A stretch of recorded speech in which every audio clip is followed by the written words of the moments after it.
Making chicken in there. A lab-grown chicken nugget. Chicken grown in a lab. Why are people making it? Climate change. It's better for the environment. The environment. Lab meat is not going to save the planet or the animals. So then why has $3 billion been invested into lab meat startups? Well, to understand the full picture, we'll first have to take a look at the science of why scaling lab meat is not practical at all. Second, we'll look at why no one will be able to afford it. Third, why it could be worse for the environment. And finally, whether the public and investors are being misled by unrealistically optimistic stories. This meat, it's incredibly unsustainable, but we figured out a way to solve it. And we're gonna have to do it if we want to continue living on this planet. So either we accept this or we all become vegetarian. It's better for the world. At first, I was really optimistic about lab meat. It made so much sense. Growing just a steak instead of a whole cow seemed to be way more efficient. But then I started looking into it, and it made less and less sense. To take cells from a cow or chicken and grow them quickly, they need to be put in a very expensive custom-made bioreactor, filled with a specially formulated liquid made with purified water, growth factors, purified amino acids, glucose, and salts. A cow just needs rainwater and grass. The facility and the bioreactor need to be totally sterile because a tiny amount of bacteria or virus could ruin the whole batch, wasting tons of money. A cow has an immune system, so it can just lay in the dirty grass outside. A huge challenge to growing cells quickly inside of a bioreactor is developing ways to efficiently deliver oxygen and nutrients to each cell, while removing waste products like ammonia, lactate, and CO2. A cow, on the other hand, handles all this really easily with lungs, blood vessels, and its liver. There's a lot more to this picture, but the point is it's very expensive to try and do what a cow, chicken, or pig does. In a Singapore restaurant, there's a recent addition to the menu. This is chicken, but not as we know it. The lab meat company Eat Just was actually selling lab-grown chicken nuggets straight to consumers in Singapore. But those cost upwards of $50 each to make. For that same price, about 1,500 nuggets could be made from conventional chicken meat. The most common justification for lab meat is that we need it to prevent conventional meat from destroying the planet. And what is the problem that we try to solve by cultivated meat? So that we have a planet to inhabit. President Biden signed an executive order this year requiring federal agencies to support cultivating alternative food sources. Ezra Klein, founder of the hugely popular news media company Vox, wrote an article arguing that we need government funding into plant-based protein and lab meat to save the planet from climate change. And we need government support to get there. But you're getting all these people like pushing the government to fund this. As soon as you show me it's better for the environment and there's like positive impacts, let's fund it. It's fine. But I do not see that. On the other hand, Dr. Derek Reisner points out in his PhD dissertation that despite all the hype and investment that has already been poured into lab meat, a detailed assessment of whether lab meat is actually better for the environment has not been properly done. We're going to need all hands on deck to make these the global meat industry. One report commissioned by the Good Food Institute, GFI, a nonprofit which heavily promotes and supports the lab meat space, admitted that it would cost $450 million to make a facility producing a mere 22 million pounds of lab meat a year. That does sound like a lot, but if this steak represents the 100 billion pounds of normal meat that the US makes a year, this represents 22 million pounds, a mere 0.022% of US meat production. And 450 million is the extra optimistic price tag. Another analysis put the cost of such a facility closer to 5 billion. What that would mean is that even if we assume that lab meat has zero emissions, if we wanted to reduce global emissions by 1/20th of 1%, we would first need to invest at least $1 trillion just into the facilities for lab meat. This is Dr. Paul Wood, an ex-biopharma consultant and board member of Cellular Agriculture Australia. Sustainability credentials will have to be earned. They can't just be assumed. I understand the energy intensities. I mean, you're running a whole lot of tanks at 37 degrees. They produce a lot of then radiant heat. So you actually have to air condition your rooms. If you're not using completely renewable energy, you won't be more sustainable. It sounds too good to be true because it is too good to be true.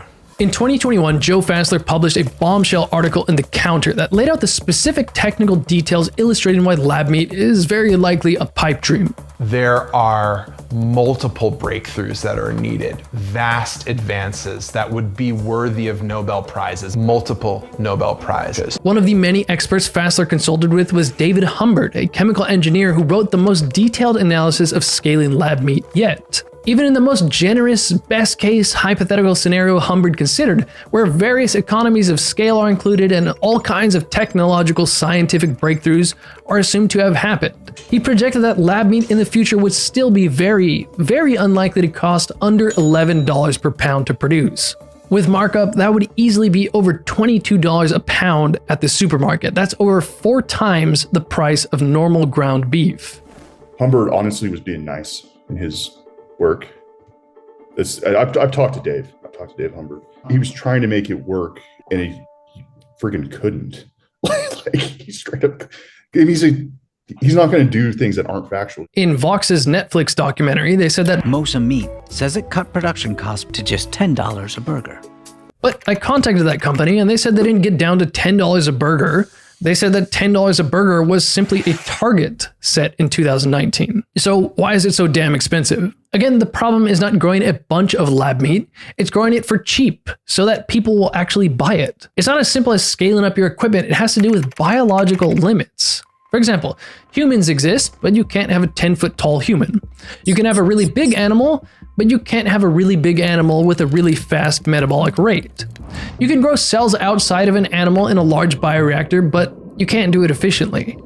If you want to grow just the beef we eat cheaply and efficiently, you need the rest of that cow. 2 huge problems limiting efficient cell growth in a bioreactor are getting enough oxygen and nutrients to the cells, and transporting CO2 and waste products away from the cells. First, mammals' complex vascular system is responsible for delivering oxygen and nutrients to all of their cells. It's arranged in an intricate fractal pattern such that all 100 trillion cells are within a mere 500 microns of a small capillary. With lab meat, the cells are just dumped in a liquid that has the nutrients they need, and the mixture is just stirred around to help expose all the cells to those nutrients. Oxygen is delivered to the cells by blowing bubbles into the tank. This nutrient liquid they use in bioreactors is only able to carry an amount of oxygen that is 45 times less than what real blood can carry. By the way, this nutrient liquid is currently so expensive and resource intensive that Dr. Derek Reisner's analysis suggests that lab meat may have a much higher environmental impact than normal meat. It's not good for the environment, which I don't think it is. It's not economically viable, which my own research is like, I don't know how you guys are going to make this economically viable. The pharmaceutical industry has been using tons and tons of bioreactors to make all sorts of products for decades now. Globally, about 23% of all drugs are made in bioreactors. If we're going to start using bioreactors for meat, we are going to need a ton of them. Pretend this represents the global meat demand. This is half of 1%. That is how much lab meat we would get if we had 11 to 22 times the entire pharmaceutical industry's current stainless steel bioreactor capacity just for growing lab meat. How many reactors you would need if you were to see a really significant replacement of current meat consumption? That's one hell of a lot of steel. Take the type of steel that you would need to make these tanks. You got to mine all that. You got to get it out of the ground. You have to process it. Where are these tanks coming from? As part of normal cell metabolism, CO2 and waste products like ammonia and lactate are produced by the cells. It's almost like the cells are sitting in their own urine. When too much of these things build up in the tank, the cells don't do too well, and it reduces the rate that the cells grow. At some point, the cell growth will slow to a halt, and your cells will die from bathing in all that urine, so before that happens, you need to harvest your cells and start a new batch. David Humbert explains in his 2021 paper that biological limits like this are more often the issue than physical limits like tank size, meaning you could have a 250,000 liter tank, but it would be completely worthless if your cells stopped growing at only 20,000 liters because of too much CO2 or ammonia building up. In the case of a cow, its bloodstream would simply transfer the CO2 away from the cells to the lungs to be breathed out, and ammonia and lactate would be transported to the liver to get rid of it. With bioreactors, there is a process called perfusion, which can clear out some of the CO2 and ammonia, which will improve the cell growth. But that equipment is way too expensive to use for making millions of pounds of lab meat. Humbert calculates that even though you are growing the cells more efficiently, it would cost even more, driving up the cost of lab meat an extra $6 per pound. This is just one of the many problems that need to be solved to make lab meat cheap enough for the average person to buy. You know, the papers that people like the Good Food Institute have put out, they actually have stated the cost has to come down over 1,000-fold. When I was in leading discovery in a large pharmaceutical company, if I went forward and said, here's our product and it's 1,000-fold away, they'd say, get out of the room. I mean, come back when you've got something real. But is lab meat even meat? It is 100% meat. Because it will taste like animal meat, because that's exactly what it is. The result is actual animal flesh. First of all, what usually comes out of these bioreactors is called cell slurry. Slurry of cells, right? That's what's coming out of a bioreactor. It's not the most appetizing thing. I call our product Little Lisa's patented animal slurry. A spoonful of slurry will cure what ails ya. Most future lab meat products will be blended with other non-meat ingredients and formed into homogenized things like burger patties, nuggets, sausages, meatballs, and hot dogs. We're not going to come out with a steak, we're going to come out with a hamburger. So it's a structured stuff. Real meat is composed of various types of cells. It has its familiar texture thanks to both muscle fibers and fat cells, as well as blood vessels, tendons, connective tissues, and so on.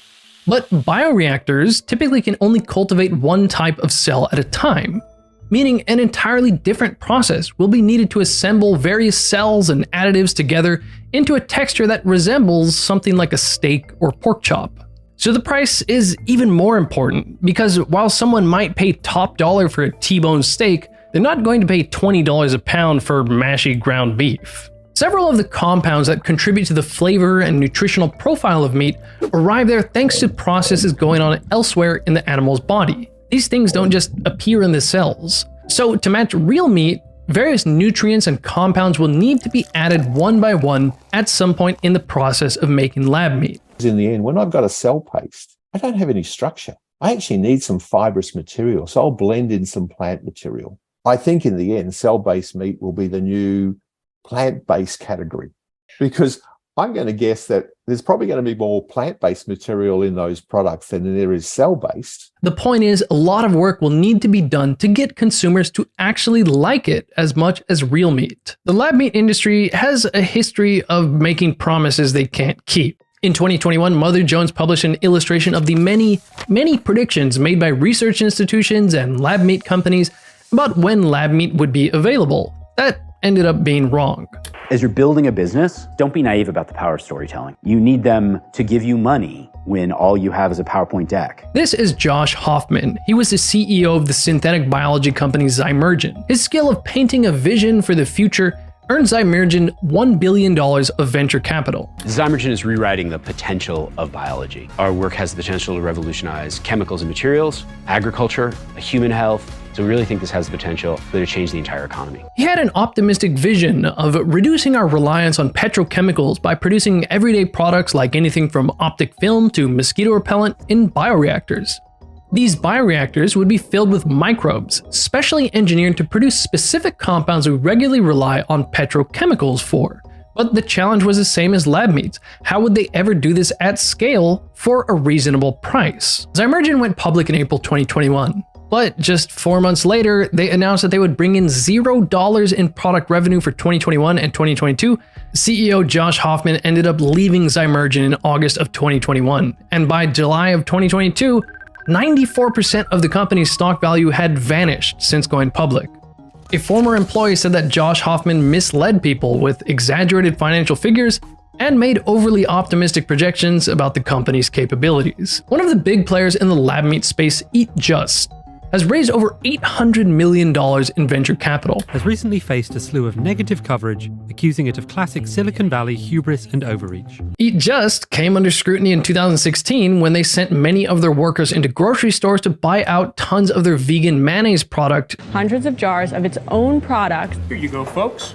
Yeah. Here's the extra mayonnaise you ordered. A former scientist at the company said that this type of behavior was common. And the company's entire board stepped down last month with little explanation. Just because you can do something in the lab does not at all mean you can do something at commercial scale. But in 2022, Eat Just made the impressive announcement that they will be building 10 never-before-seen 250,000-liter bioreactors. People say, oh, we're going to grow 250,000 litres. I don't think that's feasible. I don't think it's feasible from a biological point of view. Eat Just claims their 250,000-liter bioreactors will be able to produce 30 million pounds of meat a year by 2030.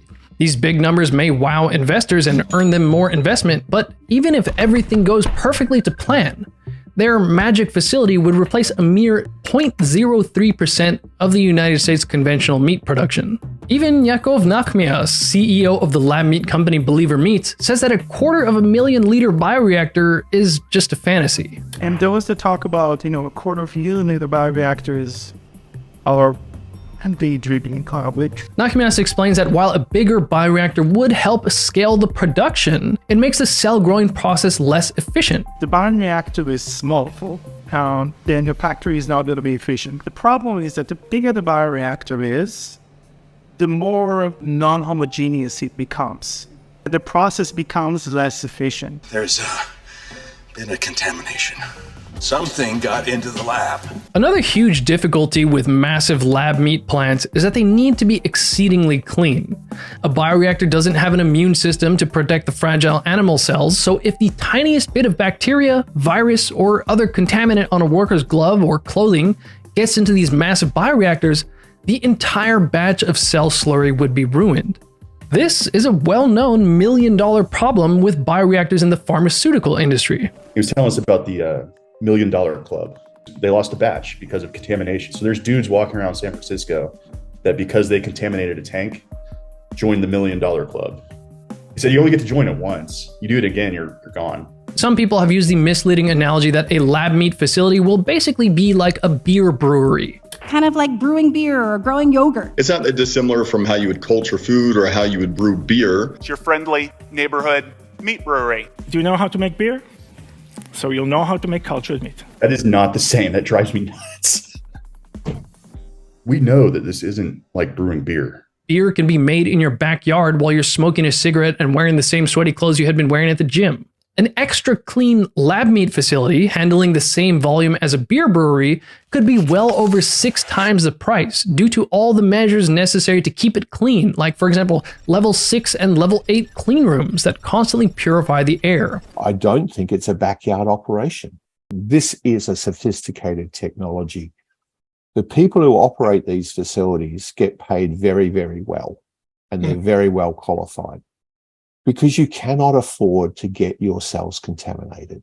Back in 2017, when Eat Just was selling vegan mayo products, all of their products were pulled off of the retailer Target's shelves after allegations of food safety problems like listeria and salmonella contamination at the manufacturing facility. So let's hope that they're able to keep their lab meat facilities cleaner, or they could be wasting millions of dollars.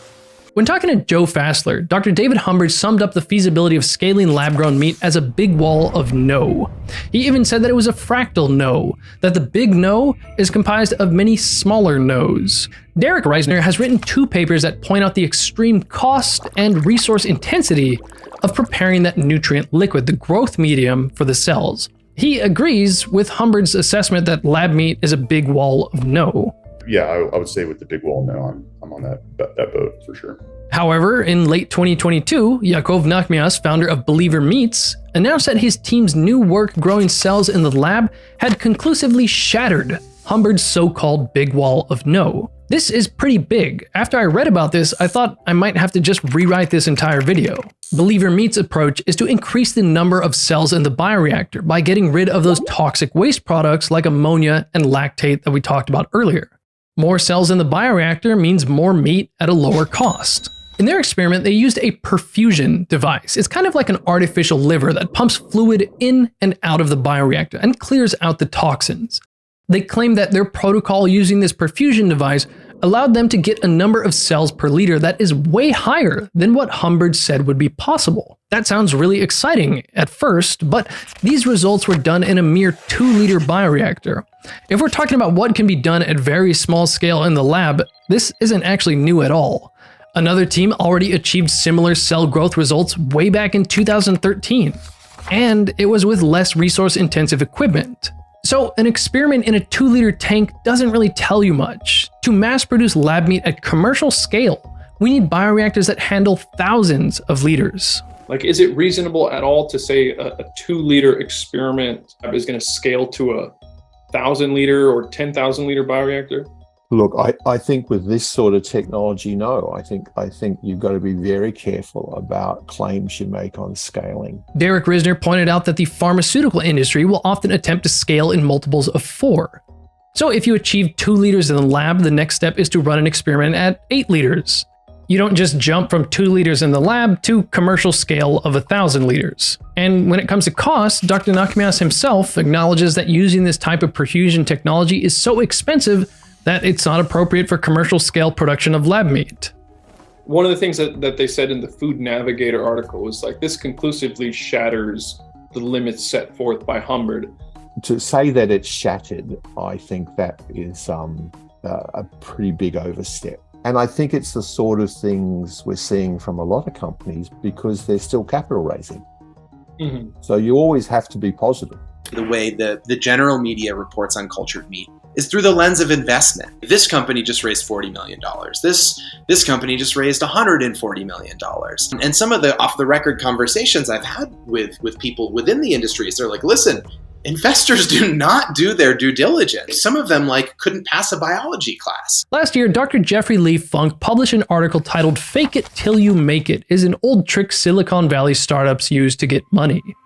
He explains a cycle of how startups are often overly optimistic to the point of misleading investors into investing. But even then, people see that investment as evidence that the company is likely to succeed, which drives more investment. Bruce Friedrich is the CEO and founder of the earlier mentioned Good Food Institute. He's featured in Ezra Klein's article saying public investment in lab-grown meat is urgently needed. Joe Fassler wrote in his article that when Friedrich was skeptically questioned by Ricardo San Martin, who has a PhD in biotechnology, Friedrich snapped back saying that the proof that people have invested is proof that scaling lab meat is practical. There is a surprising number of overfunded house of cards startups today. As laid out by Dr. Jeffrey Lee Funk, just to name a few, Uber has raised $25 billion, but their cumulative losses are $32 billion. WeWork raised $21 billion with cumulative losses of $20.7 billion. Even Ginkgo Bioworks, which has acquired the earlier mentioned company Zymergen, has raised $800 million, but has cumulative losses of $3.3 billion. Throwing money at companies doesn't make them profitable, so why should we assume that throwing money at lab meat will make it cheap to produce? One reason why that perfusion technology is so expensive is that it uses tons of that expensive growth medium. The cost of growth medium has been a concern for the bioprocessing industry for decades. If anybody could make a super cheap yet effective medium, then they would be rich just from that. Yet various lab meat companies act as if it's a given that this is going to be solved really soon. So as things are now, lab meat is a kind of catch-22. If you want to make a lot of lab meat efficiently, you need a big vessel. But it's really difficult and expensive to keep big vessels clean. And the bigger the vessel, the less efficient the cells grow. You can use perfusion to make your cells grow more efficiently, but perfusion is even more expensive, and it doesn't scale. It uses way too much of that expensive growth medium. And making tons of growth medium is currently too resource expensive and bad for the environment, which defeats the whole purpose of lab meat. Some companies are aiming to make hybrid products instead. For example, they'll just make the animal fats in bioreactors and use that to make plant-based products taste better. Perfect Day alone raised $361 million. Perfect Day is a company making synthetic whey protein using fungus in a fermentation tank. They mix that with water, sugar, sunflower oil, and other ingredients to make a milk-like product. Even though this type of fermentation is typically way easier to do than growing meat in a bioreactor, their animal-free milk product currently costs about 3 times as much as organic grass-fed milk, and about 10 times as much as regular milk. The optimistic of us may still assume that just like how Moore's Law allowed us to go from Macintoshes to tiny iPhones, we'll go from $50 lab chicken nuggets to $5 lab steaks. But Moore's Law doesn't apply to biological systems. And even if it did, Moore's Law is plateauing lately. It can't go on forever. Lab meat technology will probably improve, but at some point that progress will hit a plateau. Thinking that that plateau won't come before lab meat's cost is practical is a huge gamble. About $3 billion has been invested into lab meat so far, yet the available evidence does not guarantee that lab meat will be practical, profitable, or even good for the environment. Lucky for us, humans aren't like a bioreactor. We don't need to drink growth medium, we just need to drink enough water to stay hydrated. That's where this video's sponsor, Element, comes in. Element is a great way to add electrolytes and stay hydrated without any sugar. Many people don't realize that electrolytes are a big part of hydration and are important for maintaining energy levels, especially if you're fasting, doing a low-carb diet, or just losing electrolytes through sweat when you exercise. Rather than a pre-workout or caffeine, I usually just have some Element before my workouts. The other thing is that sometimes hunger can just be a craving for sodium, which is why I also have a pack if I'm starting to crave some snacks. Element tastes great, and there's no junk in it. It's just a good balance of electrolytes, sodium, potassium, and magnesium, a bit of flavoring, and some stevia. There's also a raw unflavored type if you prefer. If you go to drinklmnt.com/whatI'veLearned, you can get a free sampler pack with any purchase.